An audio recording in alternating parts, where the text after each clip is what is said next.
Olá, turma. Hoje é aula de resistência dos materiais avançada, seção 2.3. Hoje a gente vai estudar sobre flexão assimétrica. Bom, o que seria uma flexão assimétrica? Vocês perceberam lá que ao longo dos estudos o que a gente tinha? Quando a gente fazia o estudo de flexão, a gente fazia uma análise em cima dos eixos x, y e z, certo? Separadamente. Só que o que acontece? Quando a gente tem uma flexão assimétrica, a gente vai ter uma composição de dois ou mais eixos. Por exemplo, aqui, essa barra é uma barra tubular, certo? Um tubo de perfil de 150 de base, 150 de altura e 25 milímetros de espessura. Ou seja, um tubo quadrado de 150 por 150 e tem 25 milímetros de espessura. O que está acontecendo com esse tubo aqui? Esse tubo está sofrendo um momento, certo? Nesse eixo aqui. Só que esse momento que ele está sofrendo não é exatamente em cima do eixo X. Aqui a gente tem o eixo Y na vertical, o eixo Z na horizontal e o eixo X teria que ser esse aqui, esse eixo longitudinal. Só que esse momento fletor aqui, ele não está exatamente sobre o eixo X. Por exemplo, o que está ocorrendo aqui? A gente está sofrendo um momento de 25 km por metro, só que ele não está nessa direção retinha, certo? O que está acontecendo? Ele não está retinho assim ao longo do eixo. Ele está inclinado, ele está curvado, ou seja, ele está um pouco para baixo, né? E um pouco para direita. Bom, isso aqui vai ocorrer o quê? Esse momento, ele vai ter tanto componente no eixo Z quanto no eixo Y, certo? Então, para a gente analisar esse estudo aqui, a gente vai ter que dividir essa componente de 25 kN tanto no eixo Z quanto no eixo Y. Aqui, qual é o nosso problema? Para deixar mais claro aqui para vocês. A gente vai ter... Pergunta o seguinte. A gente tem uma viga caixão que está sujeito a um momento fletor de 25 kN, direcionando como mostra a figura, ou seja, o momento direcionado como mostra a figura aqui. Determine a tensão de flexão máxima na viga e a orientação do eixo neutro. Bom, se eu quero saber qual a tensão máxima, eu quero descobrir em qual desses pontos aqui, ó, qual vai ser a tensão. Lembrando que a tensão ela sempre vai ser maior na extremidade do nosso perfil. Quais são as extremidades do nosso perfil? No ponto A, B, C e D. Então, a gente vai descobrir qual vai ser a tensão em cada um desses pontos. Então, a gente vai saber se a tensão vai ser de compressão, se a tensão vai ser de tração. Lembrando que na flexão ocorrem as duas coisas ao mesmo tempo, certo? A gente vai sofrer tração e também pode sofrer compressão ao mesmo tempo, quando a gente flexiona uma viga. Por exemplo, se aqui for uma barra e a gente fazer um esforço sobre ela, o que vai acontecer? Com um esforço aqui, as fibras superiores vão comprimir e as fibras inferiores vão tracionar, certo? Aqui pode ocorrer o quê? A gente vai ter tanto... Se a gente está ocorrendo um momento nessa direção aqui, a gente vai querer descobrir em quais desses pontos a viga vai estar tracionando, né? Em quais desses pontos ela vai estar flexionando. Comprimindo, desculpa. Bom, aqui o que a gente tem? Aqui a gente tem uma direção, certo?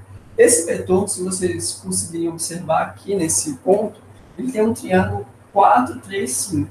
Esse triângulo 4, 3, 5 quer dizer a direção do nosso vetor, certo? É uma forma de indicar geometricamente para que direção ele está indo. Bom, para eu querer descobrir as tensões nele, eu tenho a fórmula de tensão que a gente estudou na aula passada. Qual é a fórmula de tensão? A tensão vai ser dada por menos o momento fletor em Z vezes Y divididos pelo momento de inércia em Z mais momento fletor em Y vezes Z divididos pelo momento de inércia em Y. Certo? A partir Desses valores, a partir dessa equação aqui, a gente vai descobrir em relação ao ponto A, B, C e D. Só que a gente precisa de algumas informações. Por exemplo, a gente não tem nada aqui. A gente não tem momento fletor em Z, não tem momento fletor em Y, não tem momento de inércia em Z e nem momento de inércia em Y. Para isso, a gente tem que calcular todas essas propriedades. Bom, vamos começar com a análise de momento fletor, porque aqui a gente tem um momento fletor resultante, M, que é de 25 kN. Então, a gente vai querer descobrir em quanto desse momento ele está sofrendo em relação ao eixo Y, e quanto ele está sofrendo em relação ao eixo Z, certo? Se a gente pegar aqui, ó, planificar esses dois eixos, o que a gente vai ter aqui? Ó? Vou planificar eles.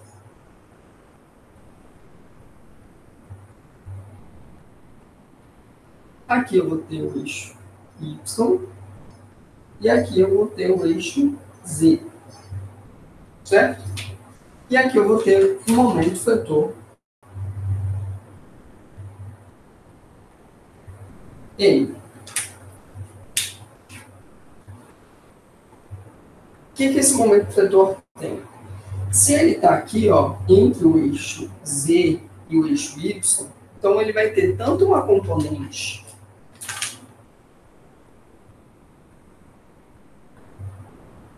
em Z, quanto uma componente em Y, certo? Então, para a gente, essa componente em Z aqui vai ser o nosso momento de inércia em relação ao momento fletor em relação a Z, e aqui vai ser a nossa componente, vai ser o momento fletor em relação a Y.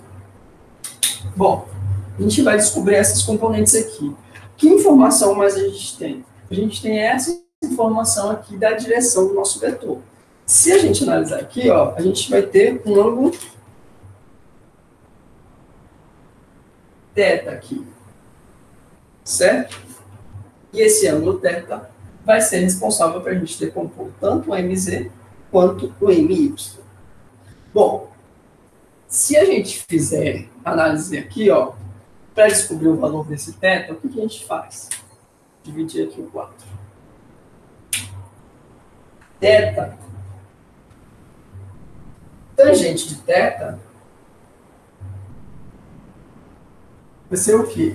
Se eu pegar esses valores aqui, ó, vou até expandir um pouco esse triângulo aqui. Esse triângulo está mais ou menos assim. Aqui tem 5, 3 e 4.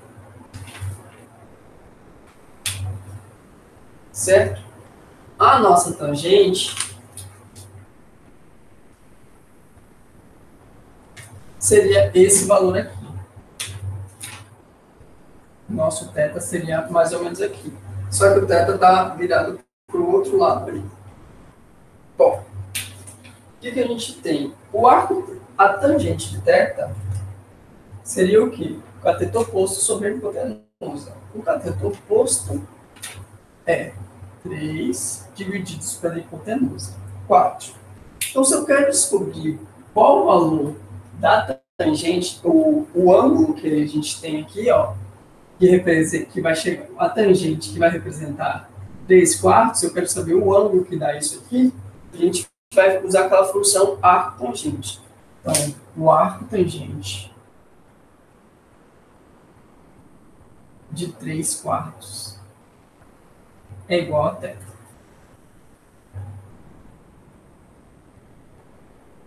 Ou seja, θ vai ser igual a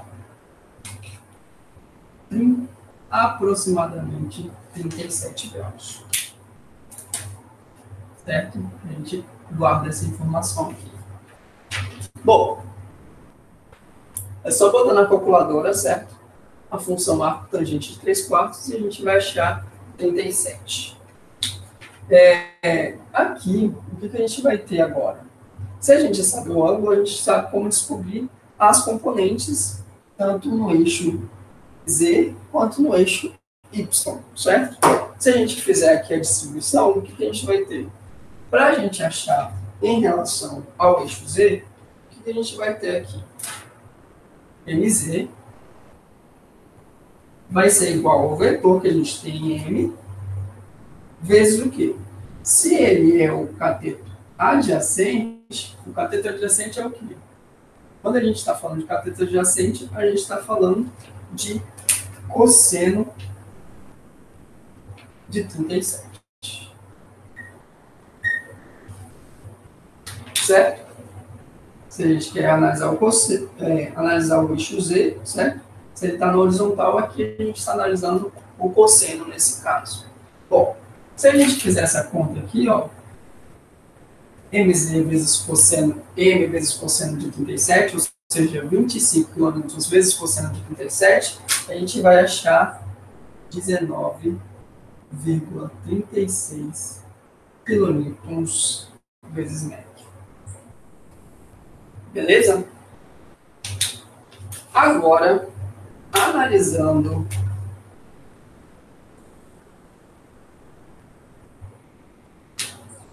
agora a gente vai analisar esse problema em relação ao eixo Y. Então, analisando esse problema em relação ao eixo Y, a gente vai ter o quê? MY é igual a M vezes o seno de 37 graus. Porque se a gente está analisando aqui no eixo vertical, certo? A gente vai utilizar o seno. Bom, MY é igual a M é 25, seno de 37, só digitar na calculadora.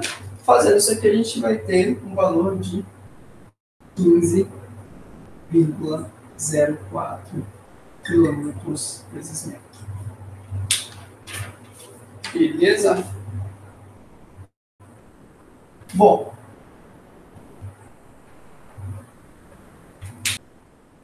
a gente precisa referenciar algumas coisas aqui. Bom, para cima aqui no eixo Y, eu estou considerando positivo. Aqui no eixo Z, para esse sentido aqui, eu também vou considerar positivo. Ou seja, tá, o eixo Y para cima eu vou considerar positivo e o eixo Z para direita eu vou considerar ele positivo também. Então, o nosso momento aqui, ó, momento em Z, já que ele está indo para essa direção, ele vai ser positivo. Já o nosso momento em Y, como ele está para baixo, ele está no sentido contrário, né? Então, ele vai ser negativo. Certo? Bom, isso aqui são as referências que eu escolhi. Eu que determinei. Bom,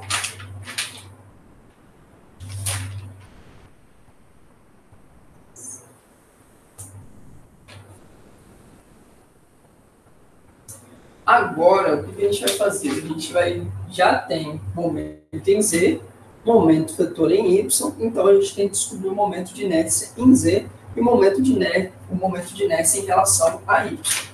Para isso, vamos aqui calcular o momento de inércia.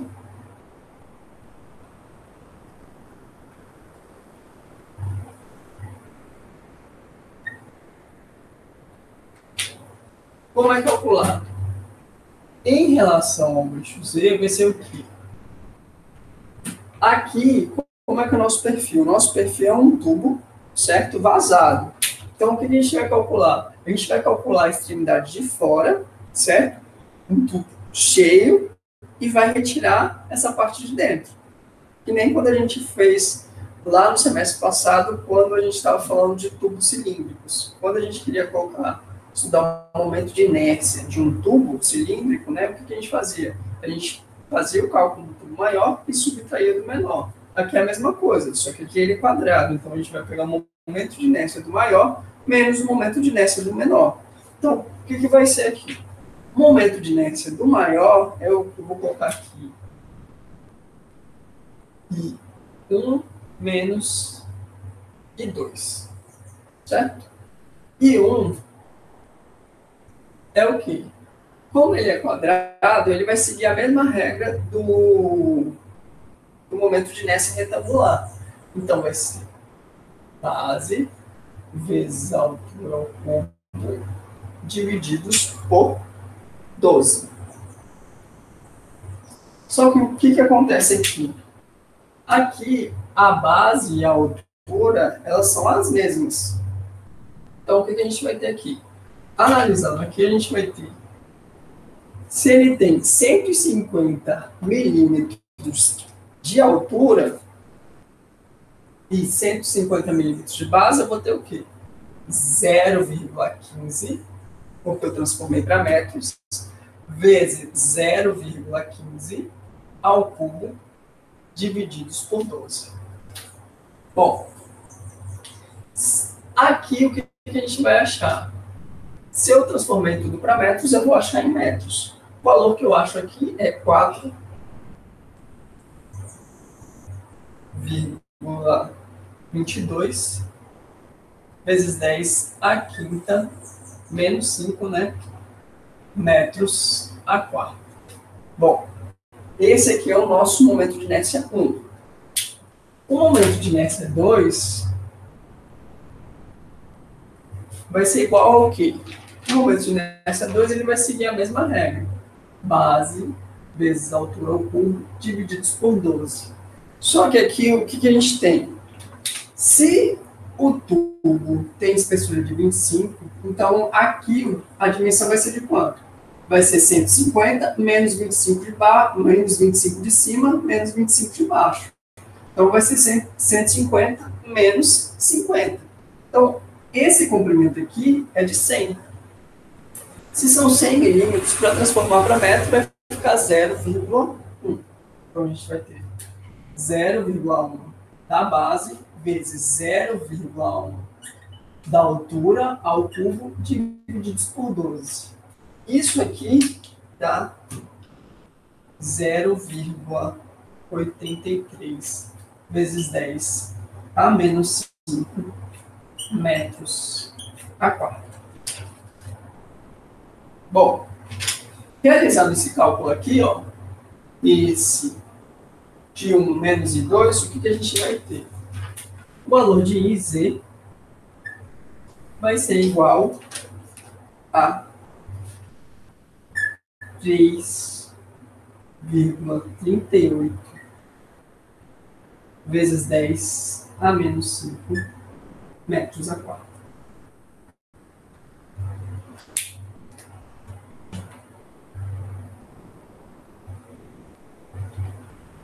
Bom, agora pega essa informação aqui, ó, presta bastante atenção.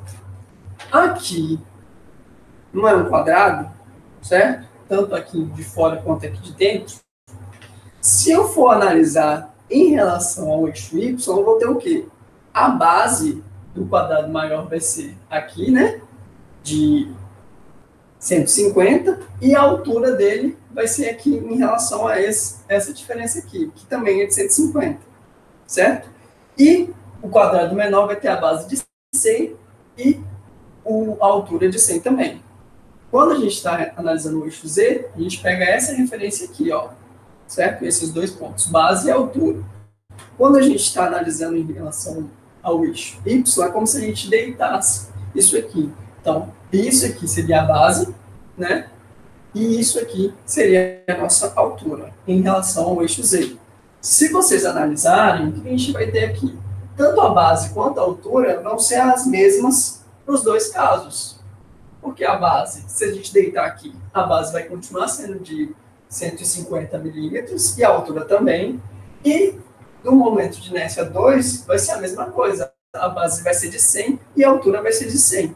No final das contas, o valor do momento de inércia em relação a Z vai ser igual ao momento de inércia em relação a Y.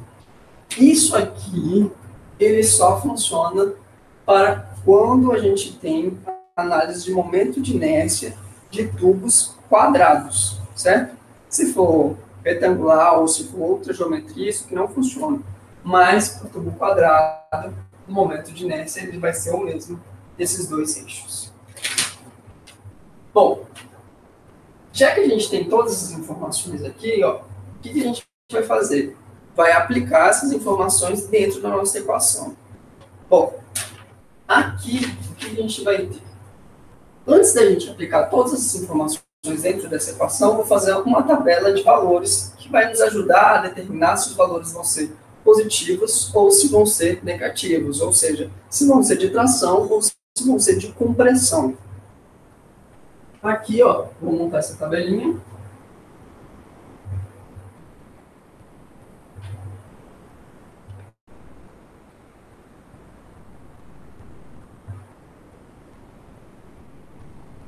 Que informações eu tenho aqui?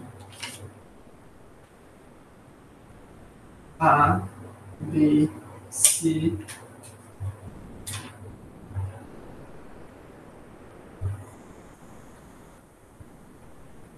D, e aqui vai ser o nosso Y, e esse aqui vai ser o nosso Z. Bom, o que a gente vai fazer aqui? Esse Y e Z vão ser substituídos aqui para cada ponto que a gente estiver estudando. Lembrando que a gente tem 4 pontos, A, B, C e D. Bom, o ponto A em relação a Y é quanto? O ponto A, o YA vai ser o quê? Vai ser a distância da origem de Y até onde a altura que A está. Nesse caso aqui, ó, se isso aqui tem 150, metade é o quê? 75. Se a gente pegou esses pontos de referência aqui, então o que a gente vai ter? Para baixo vai ser negativo. Então o ponto A vai ser o quê? Se está para baixo 150, metade é 75 e está para baixo, então ele vai ser menos 75. Z do ponto A vai ser o quê? Para lá, a gente considerou positivo. Se a gente considerou positivo, então a distância em relação à origem de Z até o ponto A, ou seja, esse comprimento aqui, vai ser o quê? 75 positivo. Certo? Então, mais 75. Certo? Por que 75? Porque também é a metade. Se aqui é 150, metade para lá, 75. Se a gente falar o lado positivo, então, mais 75. Para o ponto B, que é esse aqui, a gente vai ter o quê? O Y vai ser positivo, então, mais 75.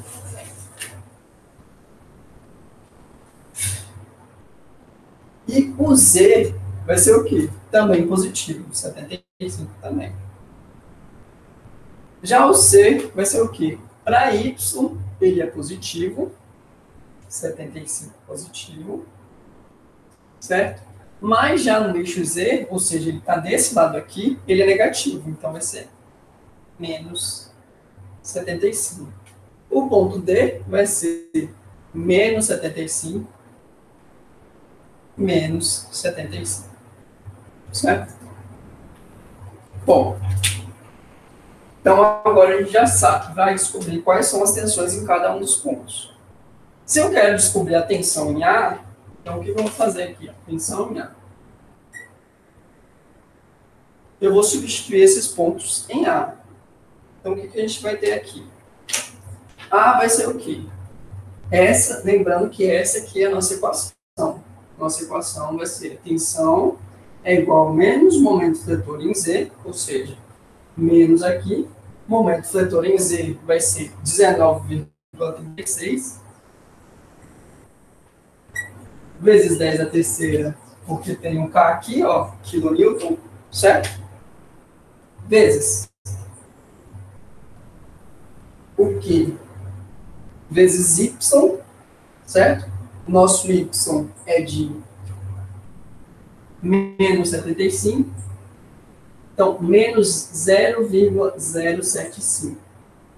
Por que menos 0,075?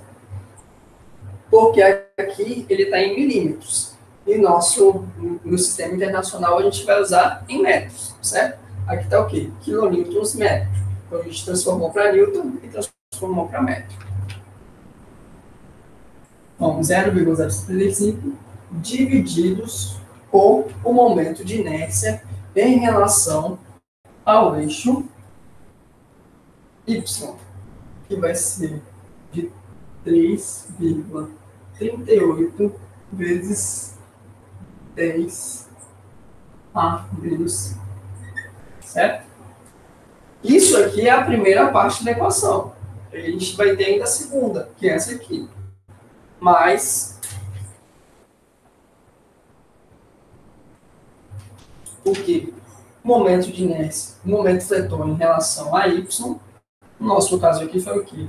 Menos 15,04, menos 15,04 vezes 10 a terceira, porque tem um K aqui,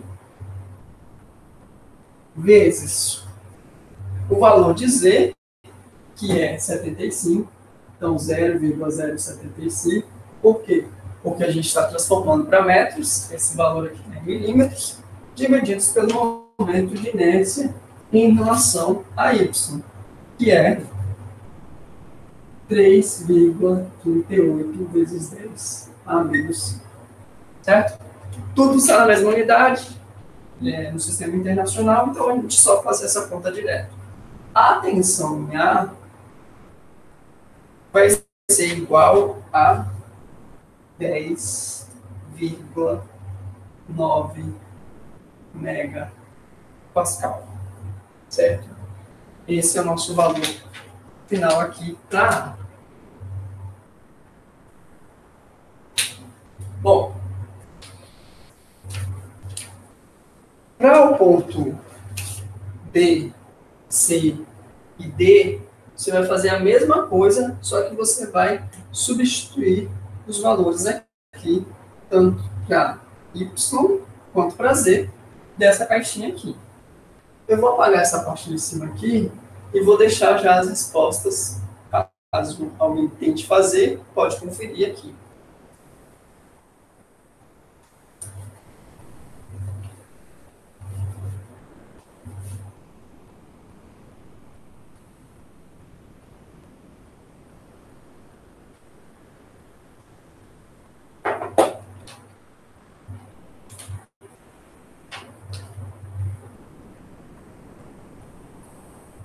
Tensão em B ficou igual a menos 77,5 megapascal. A tensão em C ficou menos 10,9 megapascal. E a tensão em D ficou de 77,5 megapascal. Ou seja, se a gente analisar aqui, ó,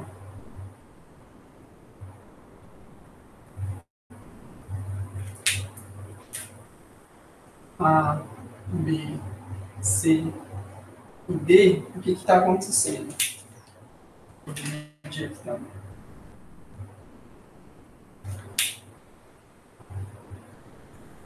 Em A e D está sofrendo tração, certo? Então aqui as fibras estão sendo positivas, né? Esse lado aqui é positivo.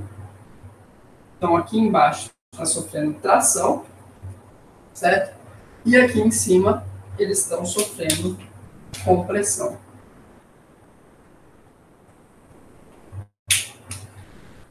Ok? E a gente pode perceber que existe uma diferença também. Aqui no ponto A e no ponto C, eles têm uma intensidade menor do que o ponto B e D, certo? Ou seja, aqui tá, essa região aqui em D é que está sofrendo mais tração, essa região aqui em B é que está sofrendo maior compressão. Certo? Bom, vou deixar essa aula gravada. Vocês tirem suas dúvidas, assistam a aula e tirem suas dúvidas no horário de aula que a faculdade está dispondo, certo? Online mesmo, que vai ser no horário normal de cada um dos professores. Então, lá no meu horário de aula, Eu vou estar lá online, disponível para vocês tirarem suas dúvidas em relação a isso aqui.